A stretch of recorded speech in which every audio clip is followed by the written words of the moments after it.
Ya Syabab, hari ini ana akan membahas satu lembar dalam sejarah yang jarang sekali dibahas karena sensitif. Insya Allah hari ini kita akan membahasnya bersama. Lembar ini adalah perang yang terjadi antara para sahabat setelah Rasulullah sallallahu alaihi wasallam meninggal dunia. 3 tentara saling berperang. Tentara Sayyidina Ali bin Abi Talib, tentara As-Sayyidah Aisyah, tentara Sayyidina Muawiyah bin Abi Sufyan. Pertanyaannya, kenapa sampai perang? Kenapa masalahnya tidak diselesaikan dengan musyawarah saja? Ya Syabab, ceritanya mulai sejak Sayyidina Utsman bin Affan dibunuh oleh pelaku kudeta. Dan ini kita sudah bahas dengan detail di part 1. Jadi kajian hari ini sebenarnya merupakan part 2 dari video yang sebelumnya. Tapi kalau antum belum nonton, bisa selesaikan kajian ini dulu. Insya Allah bisa memahami dan mengikuti kajiannya dengan baik. Setelah Sayyidina Utsman dibunuh teman-teman, Madinah jatuh di tangan pelaku kudeta selama 5 hari. Sahabat banyak yang dilarang keluar rumah. Harta-harta dicuri, Baitul Mal juga dicuri oleh khawarij pelaku kudeta. Setelah kondisinya mulai reda teman-teman, para sahabat berkumpul dan bertanya satu pertanyaan. Siapa yang akan menjadi pengganti Sayyidina Utsman bin Affan? Siapa khalifah yang baru? Sudah 5 hari umat Islam tanpa pemimpin. Bayangkan teman-teman, mereka tidak terima 5 hari umat Islam tanpa pemimpin. Kita sudah 100 tahun di zaman kita ini tanpa pemimpin untuk umat Islam. Yallah, bukan pembahasan kita hari ini teman-teman, bahaya nih. Waktu itu teman-teman, kebanyakan sahabat Rasulullah merekomendasikan Ali bin Abi Talib untuk menjadi khalifah berikutnya. Awalnya Ali tidak mau. Saya tidak mau jadi khalifah. Selesai, kata Sayyidina Ali. Tetapi setelah Sayyidina Ali melihat bahwa banyak orang merekomendasikannya, maka Sayyidina Ali berpikir lagi dan menerima bayat, dan betul sudah dibayat di dalam Masjid Nabawi. Teman-teman yang lagi dengar cerita ini, bayangkan saja kondisinya. Sayyidina Ali baru naik, baru menjabat di hari pertama, kondisinya sangat sensitif. Sayyidina Utsman baru dibunuh, pelaku kudeta tidak diketahui siapa saja di antara mereka yang membunuh Sayyidina Utsman, dan pelaku kudeta yang jumlahnya sangat banyak belum keluar secara total dari Madinah. Beberapa dari mereka masih ada di dalam Madinah menyamar jadi warga biasa. Bayangkan teman-teman, kalau antum di kondisi Sayyidina Ali bin Abi Talib, kemudian di hari pertama antum rapat dengan kibarus sahaba, para sahabat yang besar, para menteri-menterinya. Kira-kira topik apa saja yang akan dibahas? Teman-teman, antum mau baca Al-Quran dan memahami artinya dan mau lancar berbahasa Arab? Hubungi Syabab Belajar Akademi teman-teman. Sangat cocok buat orang yang aktivitasnya padat, buat orang yang pengen belajar dari nol. Sebenarnya teman-teman, ada 2 topik utama yang Sayyidina Ali bahas bersama menteri-menterinya di rapat pertama. Perhatikan topik-topiknya dengan baik teman-teman. Topik yang pertama namanya tajdidul bay'ah, memperbaharui bayat. Maksudnya apa? Biasanya teman-teman, kalau ada khalifah baru yang naik, sudah ada gubernur-gubernur dari zaman khalifah sebelumnya. Kadang-kadang ada beberapa gubernur yang ditetapkan. Kamu tetap jadi gubernur, dan ada beberapa gubernur yang diganti. Jadi biasanya, di awal masa pemerintahan, harus ada surat-surat yang dikirim kepada para gubernur. Isinya salah 1-2 perintah ini. Yang pertama, kirim balik bayat kepada khalifah yang baru, kamu tetap jadi gubernur. Atau yang kedua, pilihan yang kedua, kamu silakan turun dari kepemimpinan, ada orang baru yang akan menjadi gubernur. Jadi teman-teman, Sayyidina Ali mereview bersama para nasihatnya siapa gubernur yang akan tetap ada di jabatannya dan siapa yang akan diganti. Ini topik yang pertama teman-teman, yaitu topik gubernur, tajdidul bay'ah. Topik yang kedua teman-teman, dan ini yang menjadi masalah besar, yaitu topik qisas. Qisas atas apa? Qisas dari siapa? Qisas atas pembunuhan Sayyidina Utsman bin Affan. Sayyidina Utsman seorang muslim, dibunuh dengan zalim, maka harus ada qisas. Pembunuh Sayyidina Utsman harus dicari, kemudian qisas diperlakukan. Pembunuhnya dibunuh juga. Tetapi teman-teman, masalahnya muncul dari situ. Fitnahnya muncul dari situ, perangnya muncul dari situ. Penasihat Sayyidina Ali, yaitu Sayyidina Talha dan Sayyidina Az-Zubair, memberi satu pendapat kepada Sayyidina Ali. Kata mereka, wahai Ali, kita harus mencari pembunuh Utsman terlebih dahulu. Hal pertama yang kita harus lakukan sekarang sebelum melakukan apapun adalah mencari pembunuh Utsman. Teman-teman, hafal dua nama ini dengan baik ya. Talha bin Ubaidillah dan Az-Zubair bin Al-Awwam. Masalahnya teman-teman, pendapat Sayyidina Ali sedikit berbeda. Sayyidina Ali setuju, pembunuh Utsman harus dicari dan harus diqisas. Tetapi sekarang negara belum stabil. Keuangan negara dicuri semua oleh pelaku kudeta. Pelaku kudeta sendiri masih ada di dalam Madinah di antara para sahabat, menyamar jadi warga biasa. Identitas pembunuh Utsman belum diketahui secara pasti. Jadi Sayyidina Ali berpendapat, kita tunggu beberapa minggu atau beberapa bulan dulu.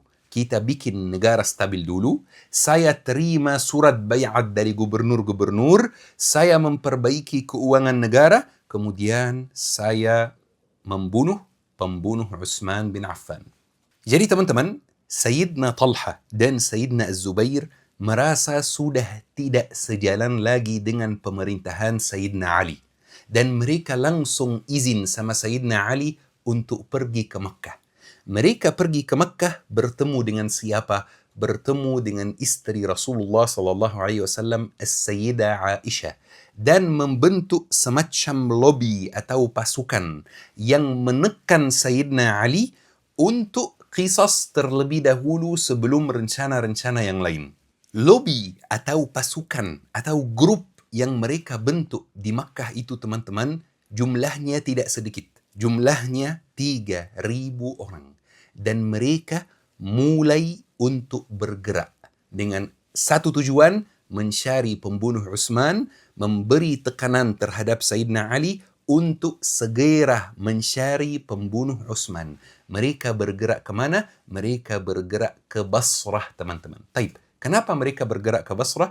Karena waktu itu sudah ada ide, sudah ada pemikiran untuk memindahkan ibu kota dari Madinah ke Kufah. Sayyidina Ali merasa belum bisa kontrol Madinah. Madinah isinya banyak pembunuh Utsman, belum keluar. Orang-orang yang datang dari Mesir, dari Irak dan lain-lain, belum keluar dari Madinah. Tidak ideal untuk menjadi pusat pemerintahan waktu itu. Makanya mereka pindah ke Basrah, tempat yang dekat Kufah, tempat Sayyidina Ali. Teman-teman, kita berhenti di sini sebentar dan kita analisis sedikit dengan mata pengamat sejarah. Sekarang di dalam tubuh pemerintahan umat Islam ada dua kelompok.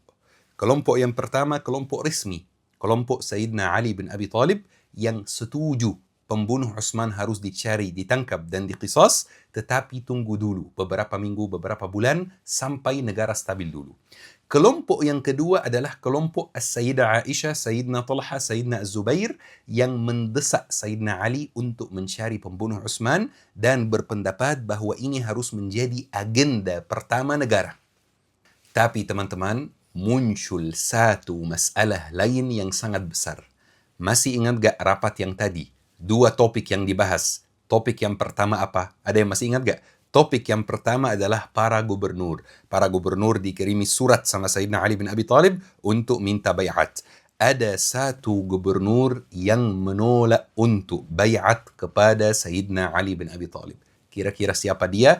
Dia adalah Sayyidina Muawiyah bin Abi Sufyan. Taib, pertanyaannya, kenapa Sayyidina Muawiyah menolak untuk bayat kepada Sayyidina Ali bin Abi Thalib? Jawabannya, karena Sayyidina Muawiyah juga berpendapat pembunuh Utsman harus ditangkap dulu.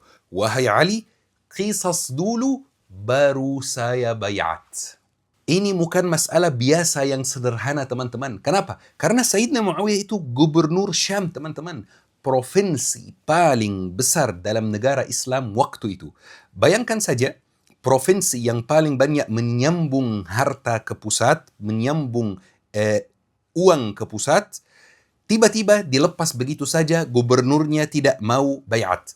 Pasti itu bakal mempengaruhi ekonomi negara. Dan pasti itu bakal mempengaruhi militer negara. Karena pasukan yang di Syam bersama Sayyidina Muawiyah itu termasuk salah satu pasukan Islam terbesar waktu itu. Jadi sekarang kalau kita berhenti dan melihat kondisi umat Islam waktu itu, sekarang sudah ada 3 grup, teman-teman.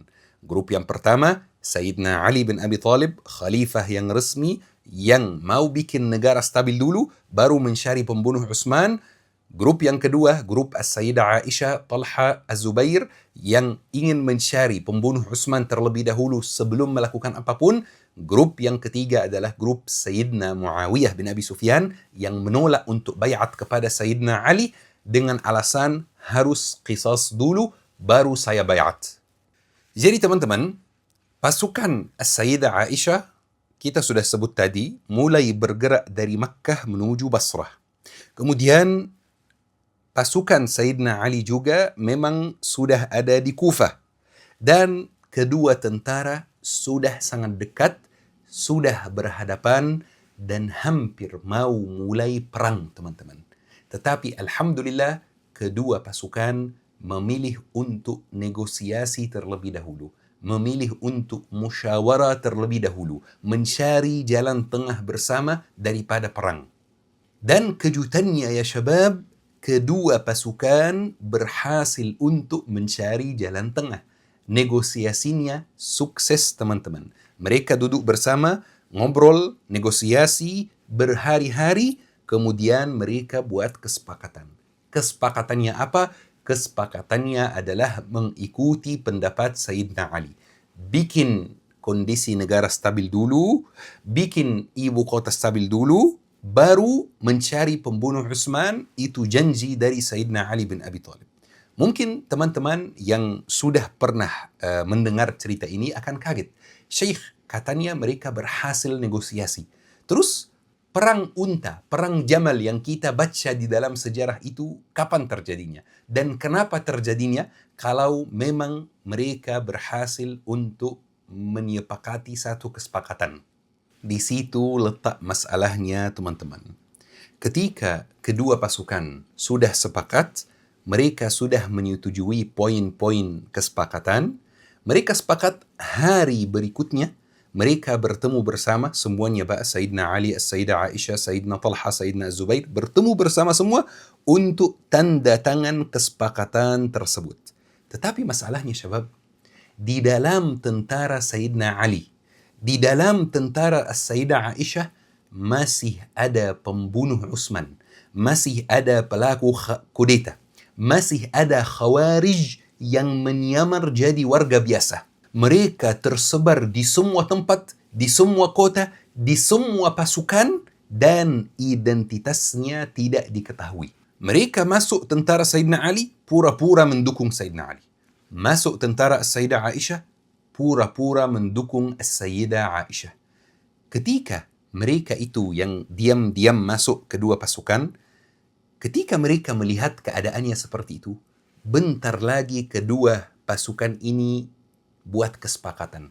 Kalau mereka sudah sepakat, kalau mereka sudah bersatu, dan kondisi negara kembali stabil lagi, bentar lagi mereka mulai mencari pembunuh Utsman, bentar lagi mereka temukan kami. Maka teman-teman, pelaku kudeta yang sembunyi-sembunyi ada di kedua tentara tersebut memutuskan untuk menggagalkan kesepakatan tersebut. Di hari H, hari tanda tangan kesepakatan, mereka membagikan diri jadi 2 grup. Satu grup menyerang tentara Sayyidina Ali secara tiba-tiba. Dan satu grup menyerangi tentara Sayyidah Aisyah secara tiba-tiba.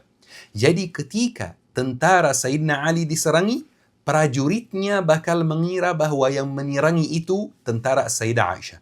Dan ketika tentara Sayyidah Aisyah diserangi secara tiba-tiba, tentara Sayyidah Aisyah bakal mengira bahwa yang menyerangi itu adalah tentara Sayyidina Ali. Dan sayangnya teman-teman, rencana mereka berhasil. Dan perangnya sudah mulai, padahal beberapa jam lagi ada kesepakatan damai.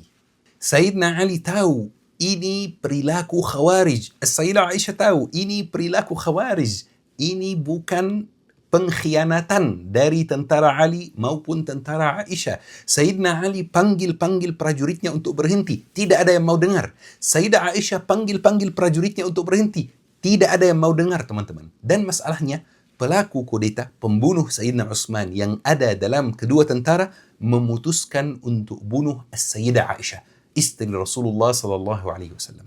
Masalahnya teman-teman, Sayyidah Aisyah itu ada di atas sebuah haudaj, di atas unta. Haudaj itu ibarat tempat duduk yang tertutup yang biasanya diletakkan di atas unta. Nanti editor bisa tambahkan fotonya. Sayyidah Aisyah, untanya ada di dekat medan perang. Dan teman-teman, mereka mulai menyerangi, mereka mulai mengarahkan anak panahnya ke haudaj dan unta As-Sayyidah Aisyah. Disebutkan dalam sejarah teman-teman bahwa saking unta tersebut kena anak panah, unta jadi mirip dengan hewan landak. Tahu landak teman-teman? Unta jadi mirip dengan landak saking banyaknya anak panah. Tapi perhatikan teman-teman, yang mau bunuh As-Sayyidah Aisyah bukan tentara Sayyidina Ali, tetapi pelaku kudeta Khawarij yang ada di dalam tentara Sayyidina Ali. Baik teman-teman, kita berhenti di sini sebentar dan melihat situasinya dengan mata pengamat sejarah. Sekarang ada perang, dua pasukan. Pasukan yang pertama dipimpin oleh Sayyidina Ali bin Abi Thalib. Pasukan yang kedua dipimpin oleh Sayyidah Aisyah, Sayyidina Talha bin Ubaidillah, Sayyidina Az-Zubair bin Al-Awwam. Kira-kira apa nasib ketiga pemimpin tersebut? Aisyah, Talha, Az-Zubair. Baik, kita lihat satu-satu teman-teman. Sayyidina Talha mati syahid di awal perang. Di awal perangnya kena anak panah, kemudian mati syahid. Sementara Sayyidina Az-Zubair bin Al-Awwam mundur di awal perang. Mungkin teman-teman akan kaget. Kok mundur?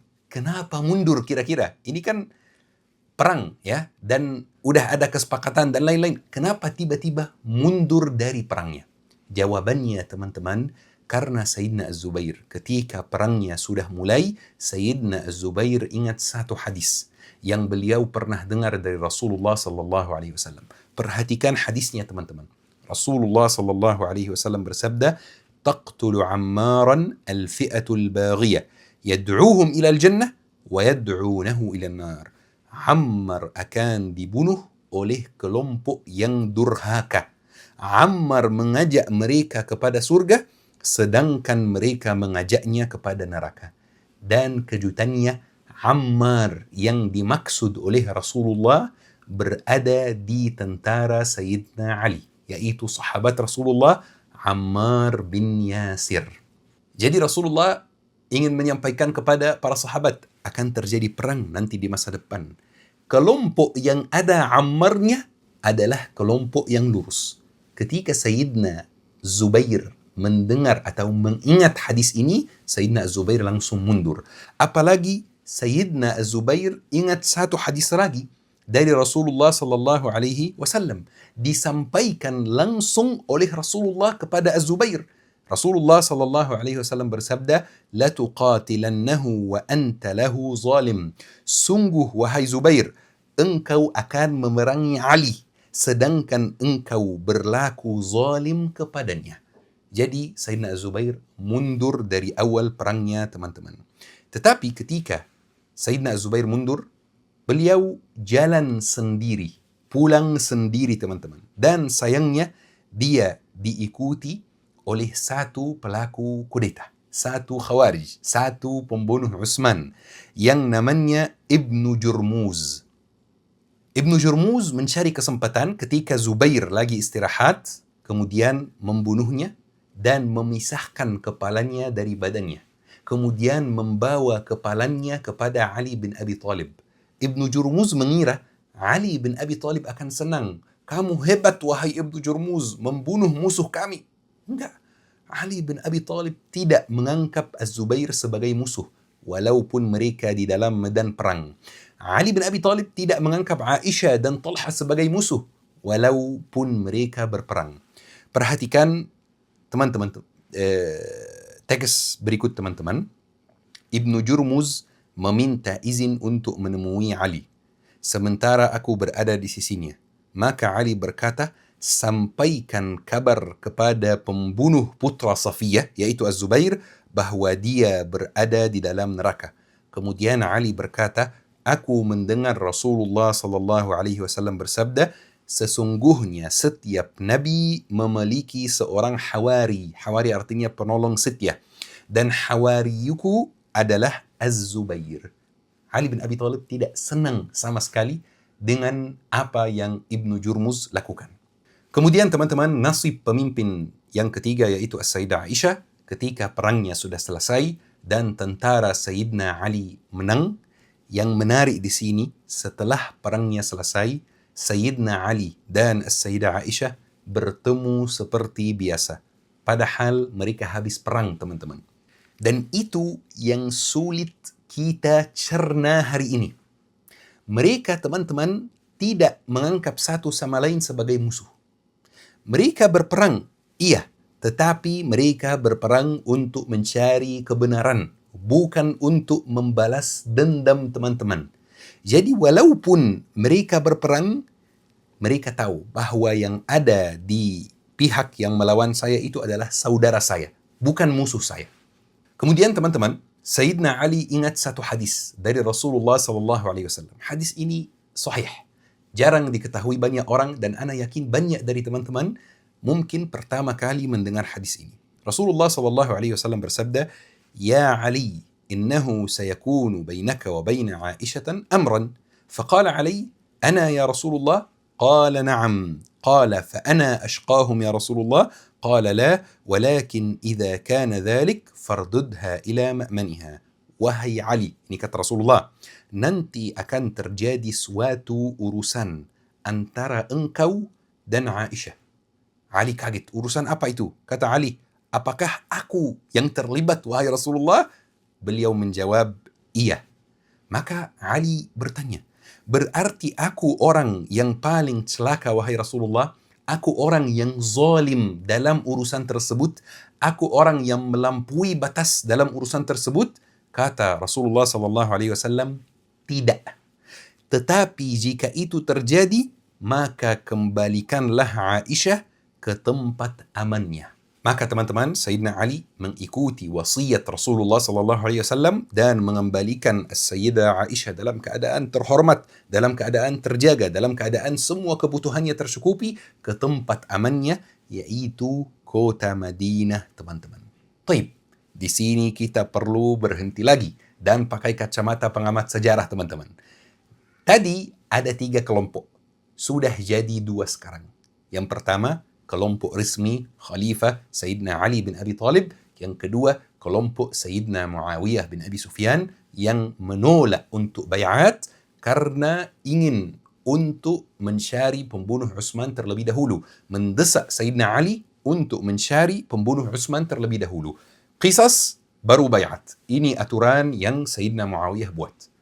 Waktu itu teman-teman, terjadi banyak upaya, banyak effort dari para sahabat untuk mendamaikan antara Sayyidina Ali dan Sayyidina Muawiyah. Dan ketika ada sahabat yang pergi ke Sayyidina Muawiyah, bertanya kepadanya, wahai Muawiyah, kenapa kamu tidak mau bayat? Maka Sayyidina Muawiyah menjawab, saya tahu bahwa Ali lebih berhak menjadi khalifah daripada saya. Tapi masalahnya bukan siapa yang menjadi khalifah, masalahnya adalah qisas. Qisas dulu, baru bayat. Jadi teman-teman, upaya untuk mendamaikan antara kedua kelompok ini gagal total, teman-teman. Maka teman-teman, Sayyidina Ali mulai bergerak dengan tentaranya untuk bikin tentara Sayyidina Muawiyah dan Provinsi Syam tunduk kepadanya. Itu sangat normal teman-teman. Bayangkan saja di sebuah negara ada satu provinsi yang tidak mau tunduk kepada pemimpin. Wajar sekali pemimpin bergerak untuk bikin provinsi tersebut tunduk. Itu sangat normal. Bahkan dengan ukuran zaman kita ini yang undang-undang internasionalnya sudah berbeda, itu tetap sangat normal. Sayyidina Ali mulai bergerak dan Sayyidina Muawiyah mulai bergerak. Dan mereka berdua ketemu di tempat yang namanya Siffin. Kedua pasukan bertemu di medan perang. Perang Siffin. Perhatikan satu perhatikan satu peristiwa yang menarik sekali teman-teman. Ketika tentara Sayyidina Muawiyah sampai, mereka sampai duluan. Penasihat Sayyidina Muawiyah memberi saran. Bagaimana jika kita buat kamp militernya, base militernya, di depan sumur air, supaya ketika tentara Ali sampai, mereka tidak temukan sumur air dan mereka tidak bisa minum, mereka kehausan kemudian kalah. Apa reaksi Sayyidina Muawiyah? Sayyidina Muawiyah menjawab, "Khallu baina ikhwanina wa baina al-ma'." Biarkanlah saudara kami minum air.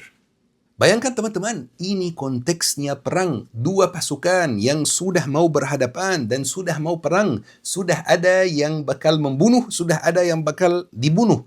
Tetapi masih menjaga adab terhadap saudaranya walaupun sudah di medan perang. Dan sayangnya, hari ini ada kelompok liar yang suka menjelekkan saudaranya yang muslim karena berbeda pendapat.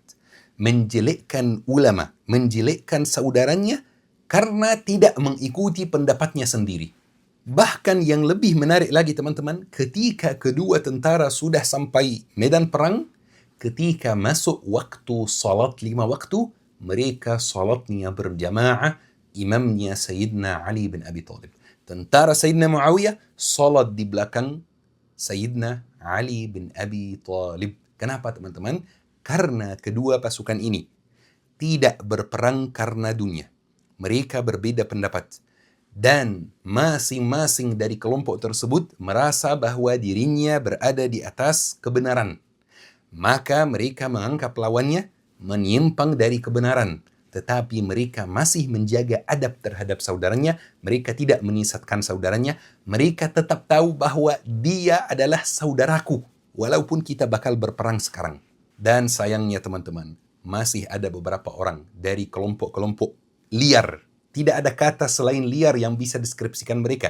Ada kelompok-kelompok liar yang melarang jamaahnya untuk hadir kajian di beberapa masjid karena ustaz yang mengisi di masjid tersebut tidak sejalan dengan mereka. Kedua pasukan sudah sampai Siffin teman-teman. Mereka berapa hari berada di Siffin? Mereka tetap di Siffin 3 bulan teman-teman. Bayangkan 3 bulan ada di Siffin. Tapi bukan 3 bulan perang. 3 bulan negosiasi teman-teman. Perangnya akan mulai setelah negosiasinya gagal. Ana izin minum kopi sebentar teman-teman. Taib, teman-teman. Tanggal 1 Safar tahun 37 Hijriyah, negosiasi dinyatakan gagal dan perangnya secara resmi dimulai. Pertempurannya dimulai. Pertempurannya berlangsung selama berapa hari? Jawabannya 10 hari teman-teman. Perang Jamal yang tadi cuman 1 hari aja. Dan banyak yang meninggal dunia. Bayangkan perangnya 10 hari. Kenapa sampai 10 hari? Karena tentara Sayyidina Ali sangat kuat pada waktu itu. Tentara Sayyidina Muawiyah sangat kuat pada waktu itu. Perangnya setiap hari dari habis subuh. Mereka salat subuh berjamaah kemudian mulai perang. Sampai maghrib teman-teman. Taib, hasilnya apa perang tersebut? Hasilnya sedikit dramatis teman-teman. Kenapa dramatis? Karena tentara Sayyidina Ali hampir menang. Menang benaran teman-teman. Tentara Sayyidina Muawiyah sudah mau mulai mundur. Sudah mau mulai kalah. Dan tentara Sayyidina Ali sebentar lagi mau menguasai Syam. Tetapi tanggal 10 Safar, kan mulainya 1 Safar ya, 10 hari. Tanggal 10 Safar terjadi peristiwa yang aneh. Sekarang kondisi tentara Sayyidina Muawiyah sudah mau kalah. Maka Sayyidina Muawiyah diberi saran oleh penasihatnya. Siapa penasihat Sayyidina Muawiyah? Penasihatnya adalah Sayyidina Amr bin al-As, penakluk Mesir. Sayyidina Amr bin al-As memberi nasihat dan saran kepada Muawiyah. Sekarang kondisi, situasi tentara kami lagi tidak baik-baik saja. Ayo kita ambil istirahat. Tapi istirahatnya dengan cara yang menarik. Suruh prajuritmu, wahai Muawiyah, untuk angkat mushaf, angkat Al-Quran di atas pedang mereka. Menyerukan tahkim. Ketika tahkim disetujui, maka perang akan dihentikan untuk sementara. Kita bisa istirahat, kemudian mulai lagi. Sekarang pertanyaannya, apa itu tahkim, teman-teman? Jika antum cari kata tahkim, definisinya apa di Google, maka Ustaz Google akan menjawab seperti ini. Tahkim adalah arbitrase. Dan arbitrase adalah metode penyelesaian sengketa perdata atau komersial di luar pengadilan umum, di mana pihak ketiga yang dipilih para pihak memberikan keputusan yang bersifat final atau mengikat. Seperti ini definisi tahkim di zaman modern ini. Tetapi tahkim yang mereka maksud dalam konteks perang Siffin sedikit berbeda, yaitu mereka duduk bersama, negosiasi, dan memilih satu pihak dari tentara Sayyidina Ali dan memilih satu pihak dari tentara Sayyidina Muawiyah. Dua pihak ini duduk bersama, buka Al-Quran dan mengecek ayat-ayat Al-Quran yang bicara tentang soal perang saudara itu. Dan hasilnya apa? Apa keputusan yang final, keputusan yang tepat yang bisa diambil. Dan keputusan kedua pihak ini bersifat final. Jadi mirip dengan definisi yang diberikan oleh Ustaz Google, tetapi bedanya mereka akan duduk bersama untuk buka mushaf, buka Al-Quran, dan belajar penyelesaian masalah seperti ini menurut Al-Quran seperti apa. Tahkim, menjadikan Al-Quran sebagai hakim di antara kedua pihak. Teman-teman, ketika Sayyidina Ali melihat tentara Sayyidina Muawiyah angkat Al-Quran di atas pedang mereka, Sayyidina Ali bingung. Karena ini peristiwa yang baru. Ini penampilan atau pemandangan yang baru. Sayyidina Ali bertanya kepada penasihatnya, bagusnya seperti apa? Kita terima tahkim atau tidak? Maka Sayyidina Ali dijawab oleh penasihatnya, ini cuman cara dari mereka untuk menghentikan perang, untuk istirahat. Jangan terima tahkim mereka, karena sebentar lagi kita akan menang. Dan betul teman-teman, Sayyidina Ali menolak tahkim karena perangnya sudah mau selesai. Tetapi muncul ulah Khawarij lagi, muncul ulah pelaku kudeta lagi, muncul ulah pembunuh Utsman lagi. Khawarij yang muncul di tentara Sayyidina Ali waktu itu, mereka menolak keputusan Sayyidina Ali. Keputusan Sayyidina Ali yaitu menolak tahkim. Mereka ingin menerima tahkim. Mereka mengatakan harus setuju, tidak boleh menolak, harus terima tahkim. Dan mereka mengancam Sayyidina Ali, jika engkau tidak menerima tahkim, kami akan keluar dari pasukanmu. Keluar bahasa Arabnya itu kharaja. Makanya mereka disebut Khawarij, orang yang keluar dari tentara Sayyidina Ali. Istilah Khawarij baru muncul di sini teman-teman. Tetapi sifat-sifat mereka itu ada dari sebelumnya dan sudah disampaikan oleh Rasulullah SAW. Dan sayangnya teman-teman, Sayyidina Ali terpaksa untuk menerima proses tahkim. Kenapa? Karena Khawarij mengancam untuk keluar dari tentaranya. Dan Khawarij jumlahnya tidak sedikit sama sekali. Dan teman-teman, kedua pihak duduk bersama dan tanda tangan perjanjian tahkim. Yang poin-poinnya seperti berikut teman-teman. Perhatikan poin-poinnya. Yang pertama, perang dihentikan. Yang kedua, kedua pihak menunjukkan wali atau wakil untuk proses negosiasi berikutnya. Sayyidina Ali awalnya ingin menunjukkan Abdullah bin Abbas, tetapi Khawarij menolak. Dan mereka menuntut agar Abu Musa al-Ash'ari yang menjadi wakil. Kemudian Sayyidina Muawiyah menunjuk Sayyidina Amr bin al-As. Yang ketiga, keputusan tahkim akan berdasarkan Al-Quran dan Sunnah. Yang keempat, keputusan kedua wakil tersebut final dan mengikat. Dan mereka teman-teman kasih jarak waktu untuk proses negosiasi.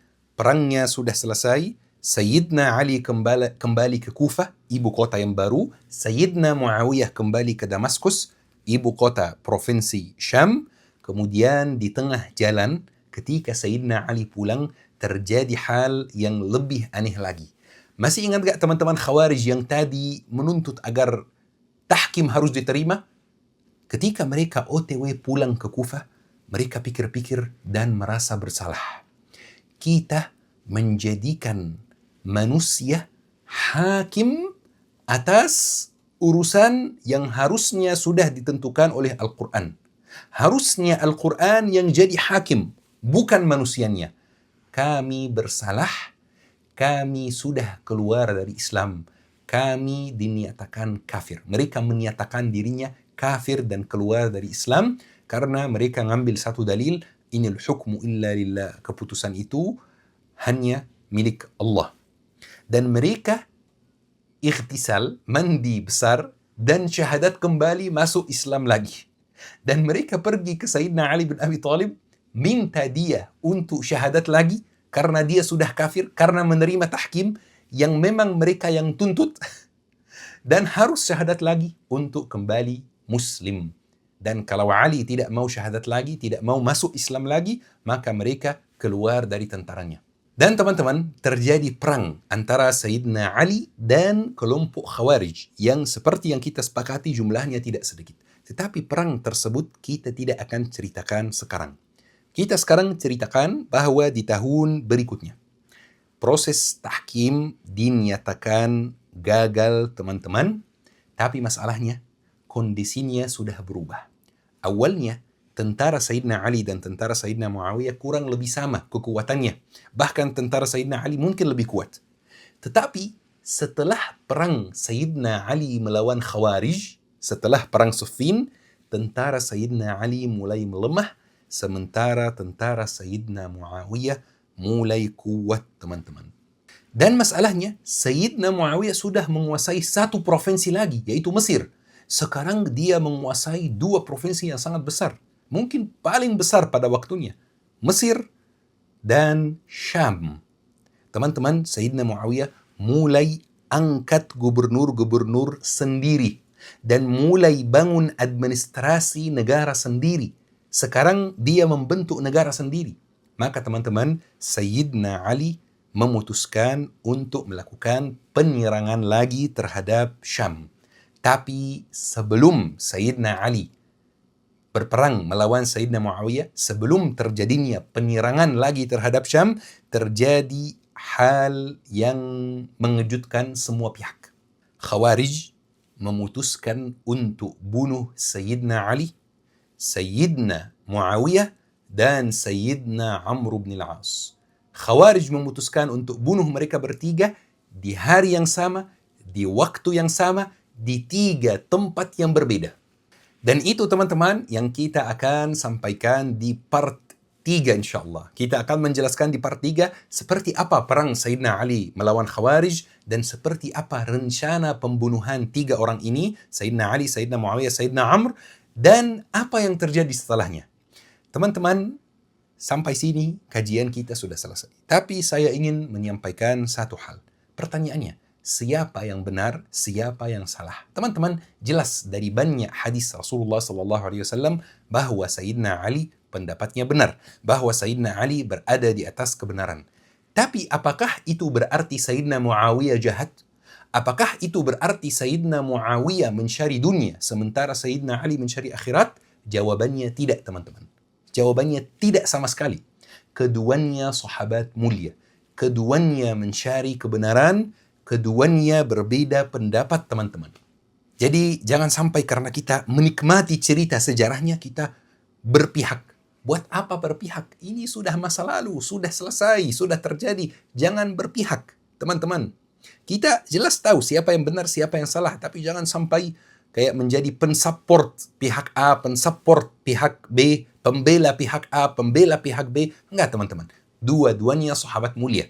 Di tentara Sayyidina Ali banyak sahabat yang mulia. Di tentara Sayyidina Muawiyah banyak sahabat yang mulia. Tapi namanya manusia, dan namanya manusia itu pasti jatuh dalam kesalahan.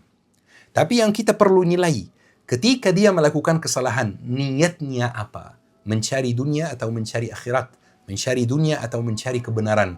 Itu yang perlu kita nilai, teman-teman. Baik, teman-teman, karena sudah masuk waktu asar juga, saya berharap apa yang disampaikan hari ini bermanfaat dan menjadi saksi baik buat kita di hari akhir insyaAllah. Ayo kita akhiri kajian hari ini dengan doa kafaratul majlis. Subhanakallahumma bihamdik, asyhadu an la ilaha illa anta, astaghfiruka wa atubu ilaik. Syukran. Assalamualaikum warahmatullahi wabarakatuh. لا يحصي لساني ثناء عليك، فكل صلاحي منك وإليك. عظيم العطايا مبسوط يديك، تنفق كيف شئت والشر ليس إليك.